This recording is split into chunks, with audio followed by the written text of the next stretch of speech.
고난의 끝에서 하나님을 만나게 하여 주시옵소서. 아픔의 끝에서 하나님을 만나게 하여 주시옵소서. 고난의 끝에서 절망을 만나거나 좌절을 만나거나 불신을 만나지 말게 하여 주시고, 고난의 끝에서 주님을 만나게 하여 주시옵소서. 어려움을 당하고 있는 성도들이 있고, 어려움 가운데 있는 성도들이 있고, 그리고 걱정과 두려움으로 살아가는 이들도 있고, 기대와 감사를 가지고 살아가는 이들도 있습니다. 하나님, 그 모든 것들의 마음의 중심에 주님이 있다면 아무것도 염려하지 말고 오직 모든 일에 기도와 간구로 너희 구할 것을 구하라. 그러하면 평강의 하나님이 너희를 지키시리라 하셨사오니 그들의 마음을 지켜 주시옵소서. 오늘도 그 믿음으로 한 번 더 앞으로 나가 봅니다.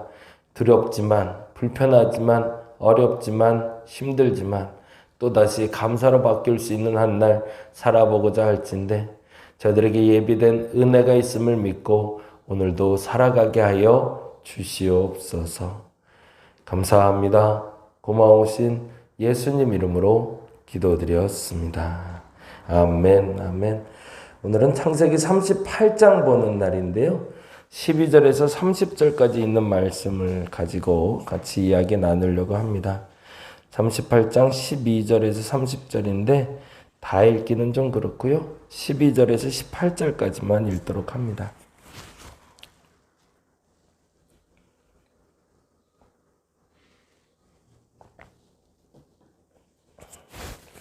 (38장) 12절에서 18절까지 우리 같이 한 목소리로 천천히 읽도록 하겠습니다. 얼마 후에 유다의 아내 수아의 딸이 죽은지라. 유다가 위로를 받은 후에 그의 친구 아둘람 사람 시라와 함께 딥나로 올라가서 자기의 양털 깎는 자에게 이르렀더니 어떤 사람이 다말에게 말하되 내 시아버지가 자기의 양털을 깎으려고 딥나에 올라왔다 한지라. 그가 그 과부의 의복을 벗고 너울로 얼굴을 가리고 몸을 휩싸고 딥나 길곁 에나임 문 앉으니 이는 셀라가 장사함을 보았어도 자기를 그의 아내로 주지 않음으로 말미암음이라. 그가 얼굴을 가리었으므로 유다가 그를 보고 창녀로 여겨 길 곁으로 그에게 나아가 이르되 청하건대 나로 내게 들어가게 하라 하니 그의 며느리인 줄 알지 못하였음이라. 그가 이르되 당신이 무엇을 주고 내게 들어오려니냐. 유다가 이르되 내가 내 떼에서 염소 새끼를 주리라. 그가 이르되 당신이 그것을 줄 때까지 담보물을 주겠느냐. 유다가 이르되 무슨 담보물을 내게 주랴. 그가 이르되 당신의 도장과 그 끈과 당신의 손에 있는 지팡이로 하라. 유다가 그것들을 그에게 주고 그에게 들어갔더니 그가 유다로 말미암아 임신하였더라. 아멘. 굳이 이런 얘기까지 성경에 쓰일 필요가 있을까 싶을 만한 이야기가 쓰여져 있는데요. 일단은 시작점에서 만나게 되는 두 가지가 있어요. 첫 번째는 38장 1절이고 그리고 38장 3절에 있는 얘기를 시작으로 같이 한번 시작을 열어봐야 됩니다. 그 첫째는 그건데요. 38장 1절 그 후에 유다가 자기 형제들로부터 떠나 거기다 동그라미 하고요. 내려가서 아둘람 사람 시라와 가까이 하니라 해서 가까이에 동그라미를 좀 해놓을게요.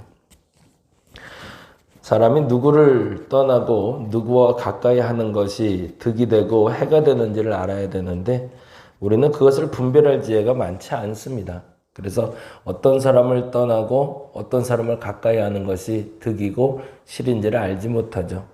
안타깝게도 유다에게 있어서 정말 절친한 친구가 됐던 시라는 유다에게는 득보다는 실이 많은 사람이었고 형제들은 사실은 그에겐 피해가 되고 불편한 사람들이었지만 오히려 형제들을 가까이 하는 게 득이 되는 일이었죠. 내 마음에 불편한 사람과 함께하는 것이 득이다라고 여겨진다는 건 말도 안 된다고 얘기할 수도 있지만 어찌 보면 때로 내 마음에 불편한 사람들과 내가 함께할 때 그것이 득이 될 수 있음도 알아야 된다는 겁니다. 반면에 내 마음에 편한 사람과 함께하는 것도 오히려 해가 될 수도 있구나. 그래서 나는 그 기준을 어떻게 잡고 내가 살아가야 될지를 질문하고 답하는 게 38장 1절이라면 38장 3절에는 우리가 알고 있는 아주 흥미로운 이야기가 나오고 있습니다. 38장 3절인데 같이 한번 읽어볼게요. 그가 임신하여 아들을 낳음에 유다가 그의 이름을 엘이라 하니라. 그리고 4절 그가 다시 임신하여 아들을 낳고 그의 이름을 오난이라 하고 5절 그가 또 다시 아들을 낳고 그의 이름을 셀라라 하니라. 왜 이게 반복됐을까를 좀 알아야 되는 거죠. 이건 다른 말로 말하면 순탄하다라는 거예요. 유다가 사실은 아둘람 사람 시라와 가까이 하는 것은 하나님 앞에는 범죄와 가까운 일이었습니다. 왜냐하면 그의 아버지와 그의 형제들과 함께 있었어야 됐기 때문이죠. 그런데 스스로 가출해 나왔는데 가출해 나온 그에게 일이 형통하더라는 거죠. 지난주에도 말씀드린 것처럼 사실은 요나가 길을 떠날 때 요나가 길을 떠나는 그 순간에 하나님의 뜻을 배신하고 떠나고 있는데 순적히 배를 만나고 다시스로 가는 배를 타는 모습을 우리가 만나는 것처럼 유다는 아버지를 떠나고 형제들을 떠날 때 일이 잘 된다고 생각을 하게 만들었던 상황이 벌어졌던 거죠. 순적하게 한 여인도 만났고 그 여인과 결혼해서 얼마 뒤에 아들도 낳고 또 아들도 낳고 또 아들도 낳더라. 그러니 이 인생은 참 형통한 인생이구나 라고 착각하게 만들더라는 거죠. 여기서 두 번째 질문을 또 하나 던질 수 있는 거죠. 무엇인가 순조롭게 진행된다 할지라도 그것이 복이 되지 않을 수 있다라는 겁니다. 뭔가 좀 잘 된다고 여겨지면 그 일이 복이라 여겨지고 그 일을 우리는 쫓아 살거나 그것을 인정하고 사는데 사실은 1절부터 5절까지에 보이지 않는 게 있다면 신앙인으로서 하나님이 보이지 않는다는 거죠. 그 안에 하나님은 전혀 보이지 아니하고 나의 결정, 나의 판단으로 내게 좋은 사람, 그리고 내게 좋은 환경을 만들었던 유다는 결국엔 그것이 본인에게 큰 고난의 동기가 된다는 걸 알게 됩니다. 그리고 나서 6절부터 본격적으로 고난이 찾아오는데 그의 장자 엘이 죽고요. 엘이 죽고 나서 두 번째로 오난도 죽고요. 그리고 셀라를 살리고자 며느리를 내보내는 장면이 있는데 그때까지도 그가 깨닫지 못했다는 것이 11절에 기록이 되는 거죠. 11절 말씀 잠깐 봅니다. 유다가 그의 며느리 다말에게 이르되 수절하고 내 아버지 집에 있어 내 아들 셀라가 장성하기를 기다리라 하니 셀라도 그 형들 같이 죽을까 염려함이라. 거기다가 줄을 쳐놓을게요. 셀라도 그 형들과 같이 죽을까 염려함이라. 그럼 무슨 말일까요? 지금 내 집에 찾아온 이 고난의 동기는 내 잘못이 아니라 다말의 잘못이라고 착각하고 있는 거죠. 다말이라는 여인이 잘못 들어와서 내 큰아들 잡아먹고 둘째 아들도 잡아먹었으니 셋째 아들도 잡아먹을까 봐 난 얘 내쫓을 거야 라는 게 유다의 마음이라는 거죠. 근데 여기서 일어나는 일 중에 이제 12절에 다음과 같은 일과 연결이 됩니다. 12절 볼까요? 얼마 후에 유다의 아내 수알의 딸이 죽은지라. 단지 그렇게 그냥 짤막하게 기록되어 있지만 이 사건이 이에게는 굉장히 큰 충격으로 다가옵니다. 왜냐하면 나의 가족들이 하루아침에 다 죽어가기 시작하는 거거든요. 큰아이도 죽었죠. 둘째 아이도 죽었죠. 그리고 어찌됐든 싫든 좋든 내가 사랑하던 여인도 죽음을 맞이하는 상황을 유다는 맞이하게 된 거죠. 그러면 지금 유다의 마음은 어떨까요? 평온할까요? 아니요. 굉장히 혼돈되고 공허한 상태란 말이죠. 그러면 이 혼돈되고 공허한 상태에서 나는 무엇을 해야 될까를 질문해야 되는데 끝까지 유다는 자신의 하나님을 찾지 못합니다. 그리고 그 공허함과 허무함을 채우기 위해서 찾아간 것이 그의 친구 시라를 또 찾아가는 거죠. 그리고 그 시라를 통해서 길 안내를 받게 되는데 그게 12절입니다. 다시 한번 읽어볼게요. 얼마 후에 유다의 아내 수아의 딸이 죽은지라 유다가 위로를 받은 후에 그의 친구 아둘람 사람 시라가 또 나오죠. 그러면서 이 시라가 또 잘못된 길로 그를 인도하기 시작합니다. 그리고서 그와 함께 갔던 그 길에서 그는 그의 며느리를 잠자리를 같이 하고 그리고 아이를 낳게 되는 과정까지 가게 되는 거죠. 오늘의 일련의 사건들을 통해서 유다는 한 가지의 매우 중요한 깨달음을 얻게 됩니다. 그게 바로 26절인데요. 26절 말씀 같이 한번 읽어볼까요? 유다가 그것들을 알아보고 이르되 그는 나보다 옳도다. 내가 그를 내 아들 셀라에게 주지 아니하였음이로다 하고 다시는 그를 가까이 하지 아니하였더라 라고 되어 있어요. 그래서 여기다는 나보다 옳도다 라는 제목의 줄을 좀 쳐놨으면 좋겠습니다.